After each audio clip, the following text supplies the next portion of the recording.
Hi friends, Lorelei Black here from Blade Broom, and this week, while we're still in the Samhain tide cycle, I wanted to talk about portal days and the witch's Sabbat and the idea of the veils being thin during these portal days or these gateway days. So before we jump into that, I just want to give you guys the reminder again, in case you didn't catch it on one of the previous videos or in case you're new to the channel. Thank you so much for joining. That I have also just joined up with OOAK Publications. OOAK is a relatively new online publication, and it just relaunched in October, and I signed on as a contributor at that point, but I didn't start contributing pieces until what will be the November issue. So this is a great time to join as a member, or you can check it out if you want to and see all the free pieces that are there, because there's a lot of really great free content. Membership is super affordable. And if you're interested in contributing, actually, we are seeking other contributors at this time. So we're especially enthusiastic about the opportunity to center marginalized voices. Take a look and think about contributing. Okay, so jumping back into portal days. All of the 4 major Sabbats are really considered portals or gateways. Samhain gets a lot of notoriety for being one of those. You always hear during Samhain, oh, the veils are really thin at this time of year, and that's what allows us to speak to our ancestors, or that's what allows us, to be able to communicate with the dead or the spirits at this time of year. But I would posit to you that right now, in the Southern Hemisphere, it is not Samhain. The date is still coming up, is still going to be October 31st, but it is not Samhain there. It is Beltane there. And they're still having, globally, a thinning of the veils there. And if you think back to what the energy was like in the Northern Hemisphere during Beltane, during Walpurgisnacht, our energy was allowing us to very much communicate with spirits, communicate with otherworldly entities. Our focus was more on life and fertility energies, and so a lot of that translates and comes through as the good neighbors, as fairies. But in a lot of Celtic lore, in a lot of witchcraft lore, there's not a lot of distinction between the fae and the she and the dead. And I would urge you to do some research on that if you're like, what is she talking about? I don't believe her. But I'm going to push you on that one and ask you to do some digging on your own to see what I'm talking about. Because if you look at things like the trial records, when witches or people who were accused of witchcraft, mostly who did agree that they were in fact practicing witchcraft, most of them, said that they had encountered a fairy man or a fairy woman. It was in places that were associated with the dead, and they described that person as somebody that they knew who had died. A lot of times this is a repeating theme. And so the otherworldly beings very often are spirits of the dead. They're one and the same. They're not always one and the same. So I'm not making this as a blanket statement.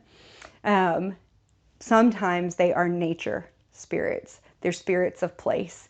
There are a lot of types of spirits that got sort of lumped in under the category of fae or she in Celtic lore. So I'm not saying that all of the fae and all of the she, everything that's ever been considered a fairy, is a spirit of the dead, but some of them are. A good number of them are. So at both Beltane and Samhain, we are able to experience spirits more easily because we acknowledge that the veils are thin. And the point of our wheel of the year, that is Beltane on one side of the globe, is Samhain on the other side of the globe. And the way that those currents feel and flow for us on one side of the year, on the light side of the year, that's going to feel more like life and fertility energy, that coming into that life and creation time. And in the dark side of the year, that's going to feel like death and ancestor work and that deep going in.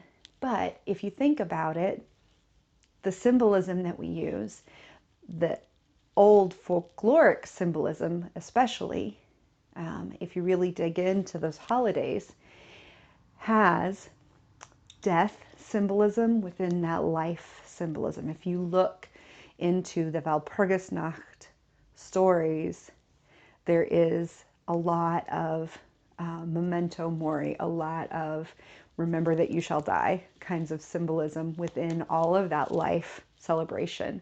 And within the Samhain celebrations, there is a lot of honoring the dead and remembering that the dead have lived and that they will live again, that they live through us, that remembering that you live, remembering that you will live. So death holds life, life holds death. The day and the night are wed. The living and the dead are not so far separate. And that's the idea really behind the veils being so thin, is that these worlds are not as separate as we think. So we feel that, I think, the strongest at Samhain and Beltane, which are really just two sides of the same coin. Now, Imbolc and Lughnasadh, or Lammas, and really Lughnasadh and Lammas are not the same celebration, but we'll maybe cover that when that time of year comes back around. But that holiday, that the beginning of August holiday, and the beginning of February holiday, are also portal days. They're also times when the veil is thin. We're not feeling that tide quite as strongly, but they have their own kinds of work that get done, and they're very much acknowledged as being portal or gateway times. So let's talk about the kinds of things that are really good types of work to do at these portal days, and sort of throughout the folklore and throughout European culture, cultural traditions, the kind of work that we see often getting done within witchcraft. So the kinds of work that we often see happening, and I'm going to kind of group them together into the two sets, right? So Samhain, Beltane, we see very similar activities happening. It's just where you're putting your focus. Are you putting your focus on life? Are you putting your focus on death? And then Imbolc, Lughnasadh. And they don't necessarily have that same life and death divide, but they do have a bit of an inward-outward flow. Is it community focused? Is it personal focused? With sort of that harvest time being more about the community, and that wintry Imbolc time being more about the self and the inner journey. So let's think about these for a second. So I say so a whole lot.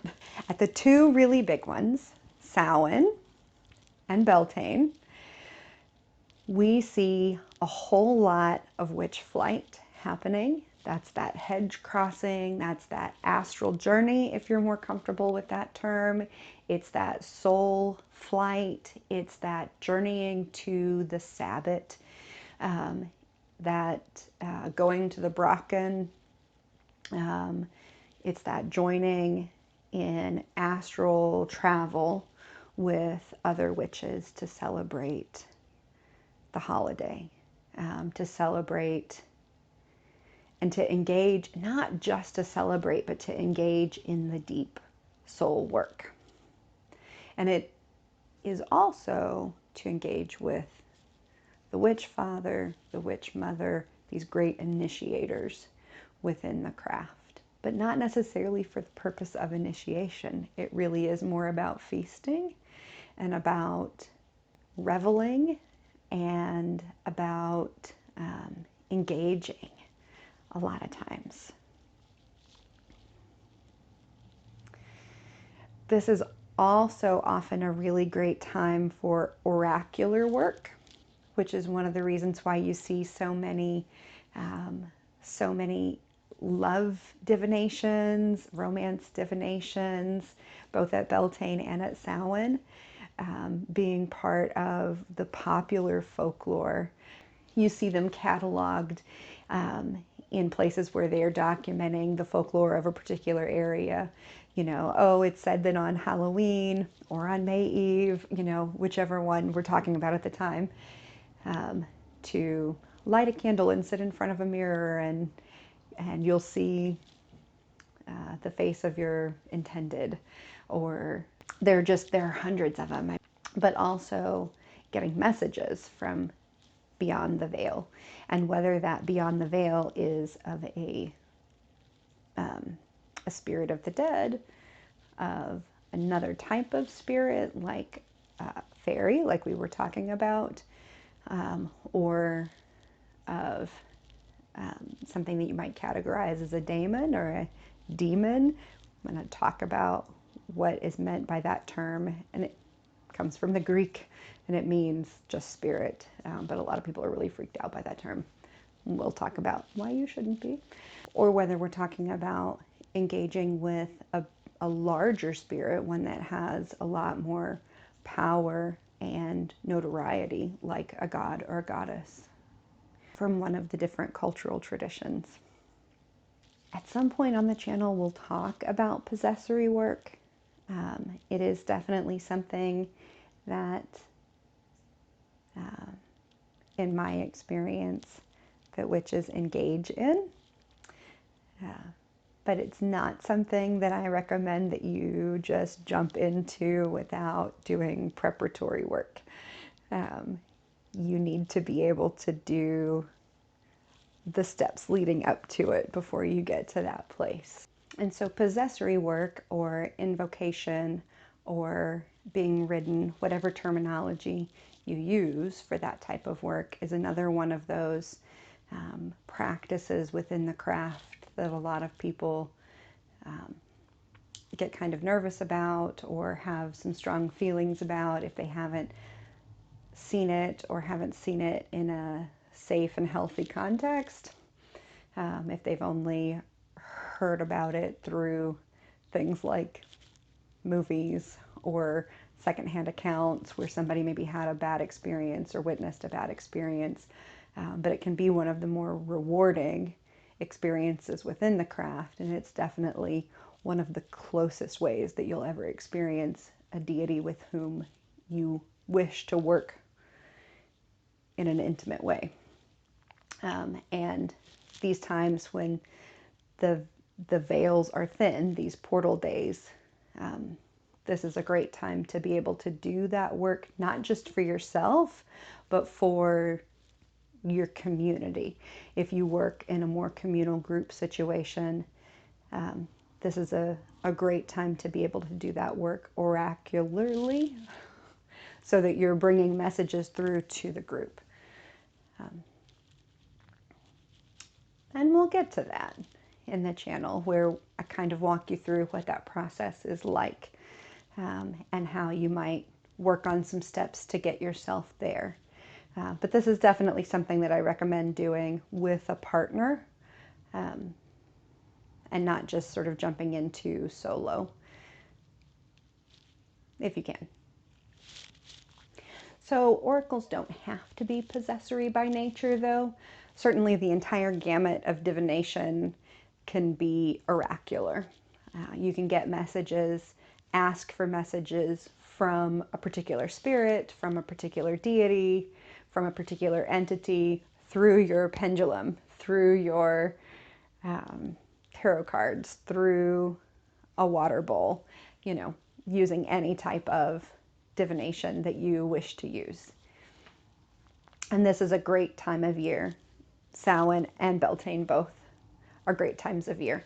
And really, Imbolc and Lammas or Lughnasadh are also great times of year to do that type of work, if you're not already doing it regularly. Now, aside from the types of traditions that are already associated with the Sabbats, and particularly with the Sabbats of Imbolc and Lammas or Lughnasadh, and there are lots of things that are associated with those. There are some specific types of things that are associated with them just by virtue of the fact that the veils are thin. And so let's talk about what those are. So specifically, initiations and oath-taking. Imbolc being a bit tied to initiations, especially, and Lammas or Lughnasadh being a bit tied to oath-taking or oath-making. And it's not to say that you can't do those things at other times of the year, but there is some tradition behind taking your initiation or taking an initiation at Imbolc and making a special oath at Lughnasadh or Lammas.